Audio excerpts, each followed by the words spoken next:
Good morning, students. Today we are with Chapter 2, Part A of it, that is Forms of Business Organization. In this session, we'll be taking Introduction and the basic type of organization, that is sole proprietorship. If we talk of forms of business enterprises, from the view of ownership and management, business enterprise may be broadly classified into three: private sector, public sector, and joint sector. Coming to private sector, which will be focusing on this particular chapter 2. In this chapter 2, we'll be focusing on private sector, and that also goes in two major formats: incorporated and non-incorporated. Non-incorporated means they don't have separate entity. And A, B, and C, what you see over here, sole proprietorship, partnership, and joint into family business, they are non-incorporated form of business. And D and E, cooperative and joint stock company, they are incorporated form of business entity. That means they have a separate entity. Now we'll take up the first one, sole proprietor.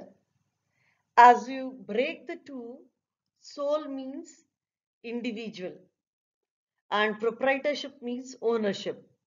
So where an individual is the owner for a business, we say it is sole proprietorship. Now, sole proprietorship, what again I'll repeat, sole is single, proprietorship means a person who is the owner. So we say it's owned, managed, and controlled by an individual. Now, sole proprietorship has been defined by various management experts, in which W.R. Bassett was the well-known person who had given that one man control is the best in the world if that one man is big enough to manage everything. Now here, this if is a condition. If is a condition. As far as you are in a position to control it, that is the best form. No interference. But generally, after a particular point of time or a stretch of time, this if condition is not applicable, which we'll be seeing in the disadvantages later on. Now, let us see that most of the business started with sole proprietorship and then they expanded in some or other form. For example, what you could see on the slide, Tom Mogam, the founder of Domino's Pizza, has a tough childhood, was raised in orphanage and foster homes. In 1960, he and his brother Jim borrowed 900 and fought a foundering pizzeria in Ypsilanti, Michigan. Jim left within the year, but Tom hung on, surviving 2 years nearly towards bankruptcy and a fire. Mongan worked 18 hours a day, 7 days a week, wholeheartedly, making Domino's Pizza a giant MNC. World over, a household name, started as a sole and today a MNC. A long successful journey of one big man. Similarly, we see many others. Sri Leathers, they started as a sole proprietor and today you know how they are working. So initially most of the business they start from this pedestal only. Now if we see this single ownership, no sharing of profit and loss, your capital is only by you with whatever resources you have with you. The liability is unlimited. The legal formality is nominal or negligible. Whatever you are with, you start your business. And it's your own control, one man control.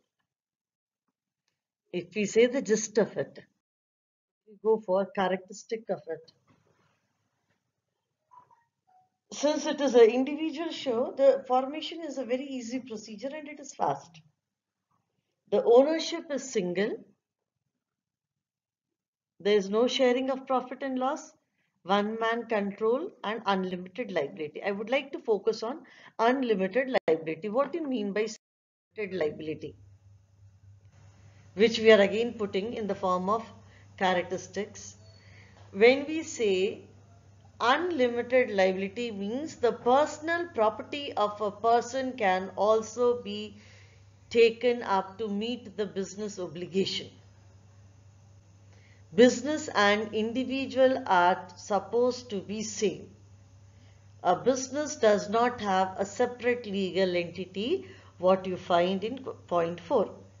And it's not only for sole proprietor, for all the non-incorporated bodies you will find that they do not have separate legal entity. That means if a business is going bankrupt, that means the individual is also bankrupt. And further, if we say the closing procedure is also very easy along with the formation. There's limited area of operation because your physical limitation is there in terms of expansion. Next, we come down to the advantages. Usually what happens, advantages and disadvantages are relative when we talk in comparison to others or other form of organization. In case of sole proprietor, a proprietor is having full control on the entire business. Therefore, the decision-making process is very fast. He is free. There is freedom to do the business according to his wish. Then second, legal formalities are minimum. So technicalities are not there. He can easily start with his nominal financial accounts and bare minimum documents which is required. So there the confidentiality is also maintained. This is the biggest point. Since you're not discussing with anybody, your confidentiality is there. Your trade secrets are there with you. Maximum incentive in terms of direct effort reward relationship. You work hard, you get profit. There's nobody to. You take risk. At the worst, if you lose, it is your loss. No unnecessary legal procedure. So you are in a single-handed procedure of moving as fast as you can. Limitations, if we talk of, I have not dealt in detail because limitations is obvious. One man, so limited sources of capital, maximum your own capital or your friends, relatives, or even if you are taking loan, only up to the level that you can put a guarantee. Then unstable existence is there. What when the proprietor is not there, the business has to come to an end in most of the cases. Then unlimited liability. Your personal property is always at a risk. Then next is unbalanced management. You're not an expert in management. You might be knowing your business, but not the managerial part of it. So there's instability on that part, in spite of all your efficiency on the core activity. Now we'll see what is the area where we find that the sole proprietorship form of business is most suitable. Where your capital is limited, you will start with a small thing and then grow towards the bigger version, which happens in most of the cases. Then confidentiality or secrecy, where you feel you don't want to disclose your secrets, your recipe, anything in which you are. This form of business is the best. Where local market, you want to restrict your operation to the local level. Then Then the most important one, where it is of artistic nature or demands are customized in nature. You tailor, painter, barber, you go to one specific because you have a specific tuning with that person. You like his work. So where your personal services are to be rendered and people come to you because there are many barbers in the market, but you go to a specific one because he understands what you want and does as per your requirement. So where personal skill is required. Then where decision making is fast. Then size of venture is small and it is perishable in nature. If you are in edible, this thing, bakery and others, it's perishable in nature. So you prefer to be on a smaller scale and people move with sole proprietorship. So this is the basic form which we have taken up, sole proprietorship. And with this, we conclude this part.